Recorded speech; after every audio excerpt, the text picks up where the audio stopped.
If you're applying for the fall 2026 term, many important questions regarding the timeline might come into your head.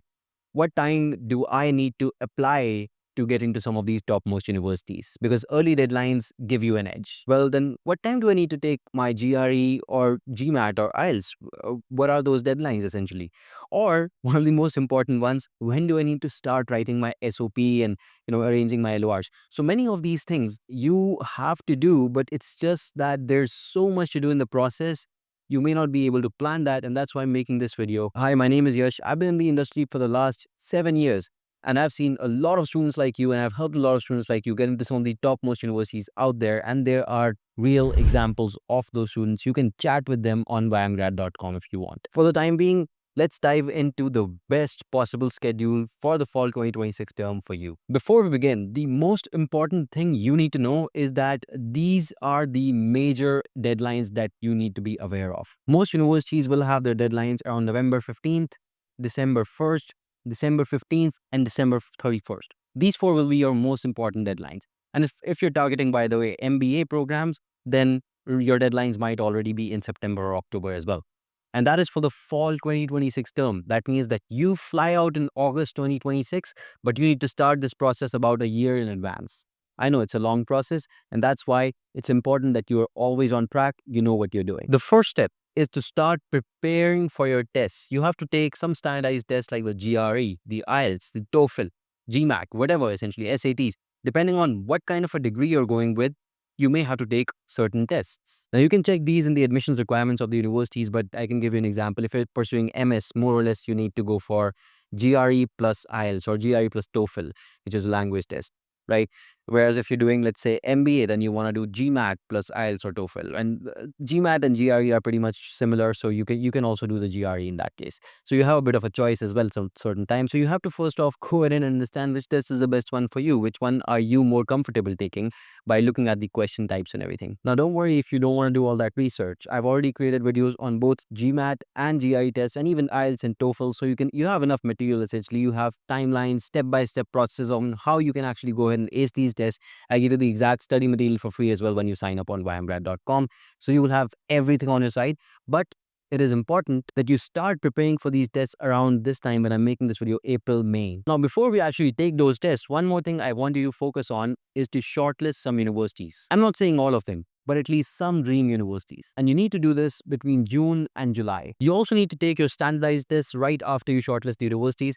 But how do you shortlist the universities and why is it important? Why do we need to do it right now, Yash? Well, the important part is because when you take these tests, the GRE, TOEFL, IELTS, you have to specify where you will send your free score reports to, and those are very important. You can basically save up $100, $200 just by sending these score reports to these universities for absolutely free.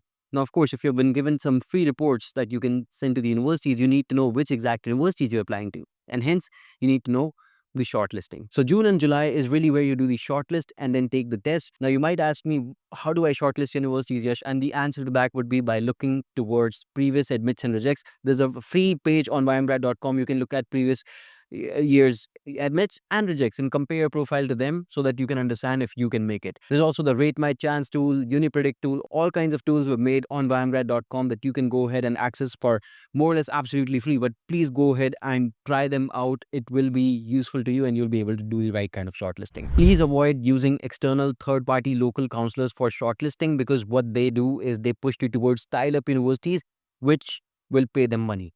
So unless you want to go towards a tier 3 university just because your counselor is getting some money, avoid that. Next, after you're done with the tests and the shortlisting, September would begin, and between September to October, this is the most critical time to work on your SOPs and even LORs. In many cases, your professors will ask you to write an initial draft, and share it with them. And, maybe your manager also is doing the same thing. Who knows? You might have to work on these. But see, you and I, we can work fast. We know that we can do things without the involvement of a third person. But when it comes to LORs, right, they have to go to the professor, they have to go to the manager, or maybe they have to write one, they have to sign it, then there have to be maybe some changes, it has to be on the letterhead. So all kinds of things come up over here, and you want to be a little bit early on this one. If you don't have your transcripts from the university as well, this is still a good time to get them at this point, because after this you will not get the time. You will have to apply in the upcoming 1 or 2 months. And of course, your SOP, one of the most important things. SOP is something that you can spend 1 month on and you still might not come out satisfied if you're doing it for the first time. It is, I know it's not the easiest thing to get through with the SOP, but there will be a version where you'll be more or less like, you know what, this looks brilliant. I want to send this to the universities. And, you want to change the SOPs for each and every university. So these things have to happen between September to October. Each university will have its own requirements. If you need help, you can connect with me. We also have the SOP drafting service for you. No AI, no chat GPT, purely human written, Ivy League graduate written SOPs that you can also use for your process. So again, there's that. And I'll send you some free samples when you sign up on YMGrad. And by the way, not only this, right from admissions to scholarships to getting green card, PR in various countries, we help with all of that. So if you have any questions regarding your case, you can reach out to me on WhatsApp anytime or on the YMGrad chat on the website directly. Continuing. Let's say October finishes, things are more or less done. At this point, October, November, and even December, you probably want to already start sending in applications as early as possible. I wouldn't wait till December, honestly. You know why? Because if you apply early, you get access to scholarships, you get access to on-campus housing. There's all kinds of perks. You apply early, you have better admits in general. So make sure you grab those early action deadlines. They're going to be in this period in most cases. And unless you're doing a MBA, of course, then do everything 1 month advance of what I'm saying. But that's it. You've gone through the hard part. At this point, January begins, Jan, Feb, March, April. This is where you will get all of your decisions, maybe even sometimes earlier. But in this period, you sort of, pile up the admissions.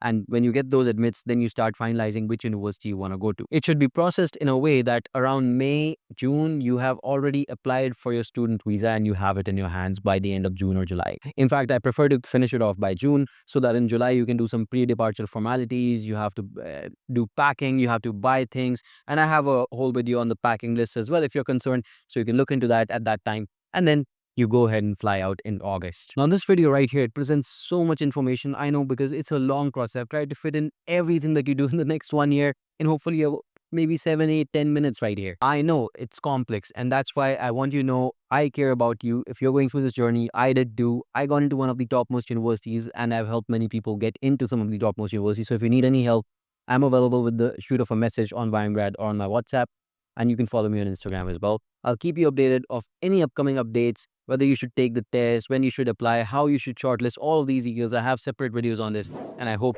that this one helps you. Until the next time, goodbye and take care, and thank you so much for watching this far.